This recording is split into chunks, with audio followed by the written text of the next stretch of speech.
back to Journey to Recovery. Today we're going to talk about understanding anxiety. All of us get stressed out, and as you go through this series, you're going to hear me say, everybody gets depressed. All of us get stressed out. Everybody has nightmares. The key in diagnosis and the key in understanding what is a problem is whether it lasts over a period of time.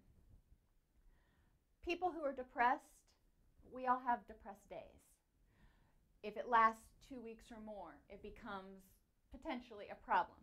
When we're talking about anxiety, we all have days that we get stressed out. We all have things that stress us out. Oh my gosh, I have some of the worst fears of bridges and tunnels. And when we lived in Virginia, even the thought of having to drive down the coast and go do a couple of things where I had to not only drive through a tunnel but over a bridge was about to make my heart beat out of my mouth. It's important to understand that there are things that trigger our anxiety. It doesn't mean everything needs to be medicated. It means you need to listen to your body and go, why am I stressed out about this? Does it make any rational sense? My fear of bridges and tunnels? Not so much. It doesn't mean I don't feel it. It doesn't mean I don't get anxious. However, there are things that I can do with positive self-talk and rational restating that help me get through the tunnels and the bridges. And eventually, maybe one day, they won't bother me anymore. When we talk about anxiety, we're talking about sort of a cluster of symptoms that start with feeling keyed up and on edge, being restless, irritable, sometimes easily fatigued. Well, guess what? If you're restless, irritable, and keyed up all the time, if you're constantly bouncing, if you're constantly fidgeting, if you're constantly shaking, if you're constantly doing this, you're going to get fatigued. Duh. So recognize that again, is your body saying, dude, you need to chill out because I need to use some energy for processing food and immune system and all that kind of other stuff.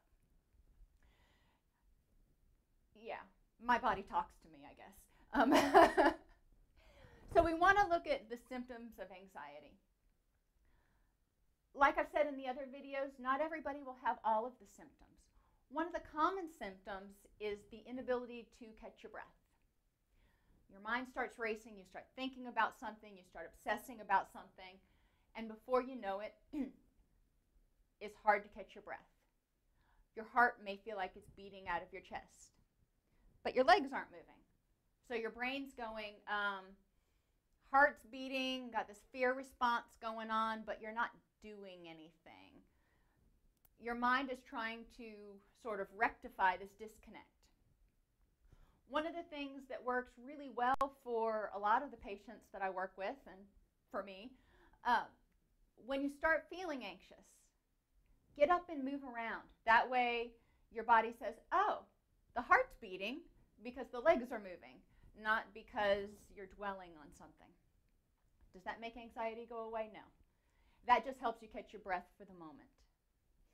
If your mind races, you're laying in bed, if you're with your own thoughts for a short period of time, your mind might start racing. One thing you can do to try to deal with that, keep a notepad with you. Whenever you start having racing thoughts, write them down.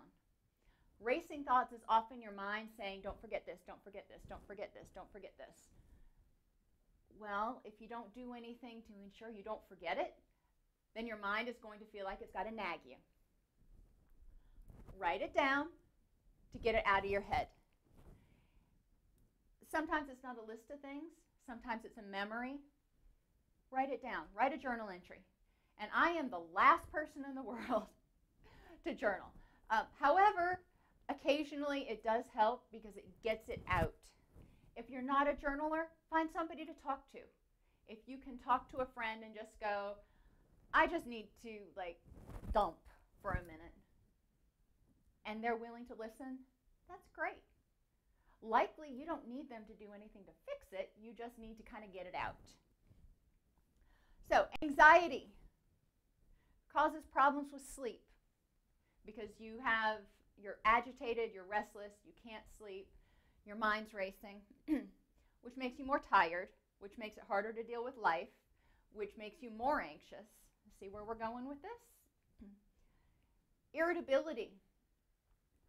When you're stressed out, it's harder to deal with all of the input coming in from 6 different directions. So people tend to get more irritable when they're anxious. It's just like, okay, everybody, enough. I need some quiet. I need everything to stop for a second. That's your body saying, I can't process all of this right now. We need to remove some of the stress. So what do we do about anxiety? Well, just like everything else, if you were to come to my office, I would say, what was different before you started feeling anxious? Or what changed and then you started feeling anxious? So we want to start with, what are the key issues going on? Like everything else, I'm going to see if you've had a physical within the past 12 months. Certain hormone changes, certain biological changes, thyroid changes can cause symptoms of anxiety. So we want to rule out all of the, if you will, easy stuff. Once we rule that out, then we need to look at maybe what are the underlying themes of your anxiety. Is it failure, rejection, isolation, just fearing the unknown? You don't know what to expect. You worry all the time about things that haven't even happened yet. Those are things we can talk about in therapy and provide you with different scripts to tell yourself or different ways to sort of restate your concerns about what's going on or what may happen in the future, but we don't know. Another thing we talk about with anxiety is using that energy to do something proactive. If you get anxious because you're afraid, your spouse is 20 minutes late coming home from work, you can get anxious and you can get up all in a tizzy and you can burn up a ton of energy, but does it do any good? In reality, no. Actually, it probably gets you in a bad mood, so when your spouse comes home, you let them have it with both barrels. So, a better, more constructive thing to do would be to use that energy to, thankfully for cell phones, try to call your spouse to see if they're running late or what the deal is, to maybe call his or her work to see if they left late.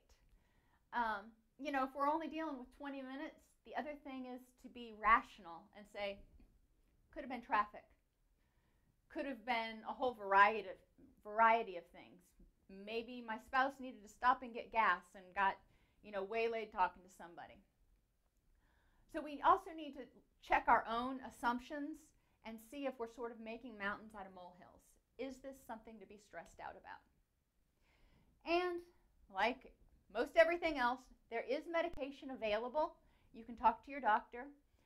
It's important, especially with your anti-anxiety medications, to talk with your doctor about any history of addiction in you or in your family, because some of the more common anti-anxiety medications, we call them benzodiazepines, are highly addictive.